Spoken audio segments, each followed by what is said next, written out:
আসসালামু আলাইকুম। জেনতারা নিউজ বাংলা অধিবেশন প্রবাহতে আপনাদের স্বাগত। আজ লন্ডন স্টুডিও থেকে আছি আমি মীর সাবির, আর ঢাকায় আমার সাথে রয়েছেন সুমাইয়া শিমু। চলুন শুরু করি আজকের গুরুত্বপূর্ণ সংবাদ। জানিয়ে দিব আজকের গুরুত্বপূর্ণ সব আপডেট। আন্তর্জাতিক সংবাদ প্রথমেই জানিয়ে দিব মার্কিন গোপন তথ্য ইরানে পাচার করছে চীনা কোম্পানি।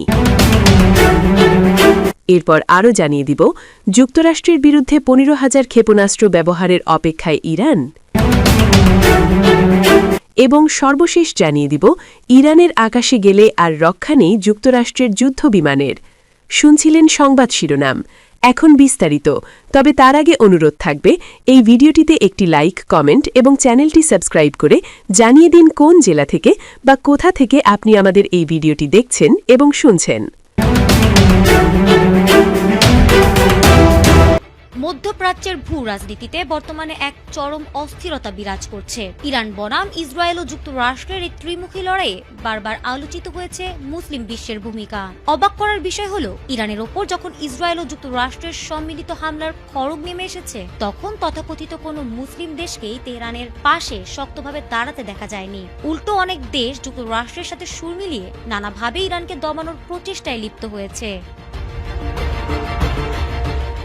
কিন্তু যুদ্ধের শুরু থেকেই প্রথাগত বন্ধু হিসেবে ইরানকে ছায়া দিয়ে গেছে চীন। অর্থনৈতিক সহযোগিতা থেকে শুরু করে কূটনৈতিক সমর্থন, সব ক্ষেত্রেই বেইজিং ছিল ইরানের প্রধান ভরসা। তবে এবার চীনের ব্যাপারে এমন এক চাঞ্চল্যকর তথ্য মিলল, যা হয়তো কেউ কল্পনাও করেনি। গোয়েন্দা তথ্যের ভিত্তিতে জানা গেছে, শুধু কূটনৈতিক সমর্থনই নয়, যুদ্ধক্ষেত্রে সরাসরি সুবিধা দিতে চীনের নির্দিষ্ট কিছু কোম্পানি মার্কিন বাহিনীর প্রতিটি পদক্ষেপ বা গতিবিধির তথ্য ইরানের কাছে বিক্রি করছে। কৃত্রিম বুদ্ধিমত্তা এবং অত্যাধুনিক স্যাটেলাইট প্রযুক্তির মাধ্যমে সংগৃহীত এই তথ্যগুলো রিয়েল টাইমে ইরানি কমান্ডারের কাছে পৌঁছে দেওয়া হচ্ছে।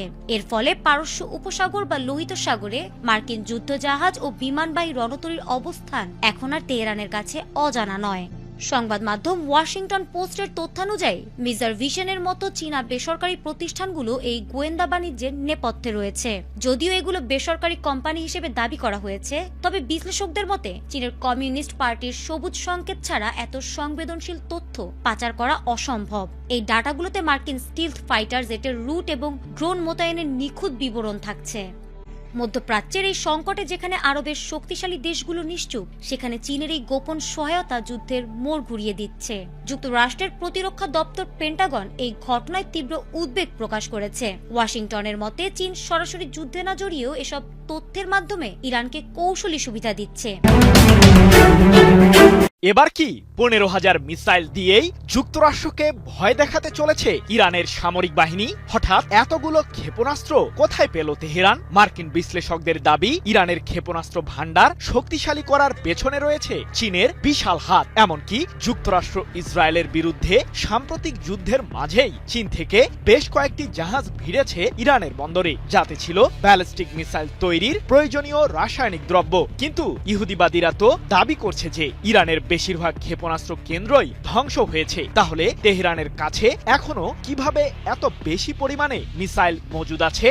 যুক্তরাষ্ট্র ইসরায়েলের সম্মিলিত সামরিক বাহিনীর সামনে সাম্প্রতিক যুদ্ধে বেশ সফলতা দেখিয়েছে ইরানের ব্যালিস্টিক মিসাইলের বহর। প্রথম দিন থেকে শুরু করে টানা 39 দিনই ইহুদিবাদীদের সামরিক আস্তানাগুলোকে রীতিমতো কাঁপিয়ে রেখেছিল তেহরান। অথচ ইরানের মিসাইল ও পারমাণবিক কেন্দ্রগুলোকে ধ্বংস করার শপথ নিয়েছিল যুক্তরাষ্ট্র ইসরায়েল। কিন্তু সেটা যেন এখন ইহুদিবাদীদের জন্য দুঃস্বপ্নে পরিণত হয়েছে। মার্কিন প্রেসিডেন্ট ডোনাল্ড ট্রাম্পের চোখ এখন হরমুজ প্রণালী দিকে। ইরানের নিয়ন্ত্রণ থেকে বৈশ্বিক এই জ্বালানি রুটটি ছিনিয়ে নেওয়ার পরিকল্পনায় বিভোর যুক্তরাষ্ট্রের শাসক। কিন্তু তাতেও যে মার্কিন সামরিক বাহিনীকে বেগ পোহাতে হবে, সে শঙ্কার বার্তাই দিচ্ছেন বিশ্লেষকরা।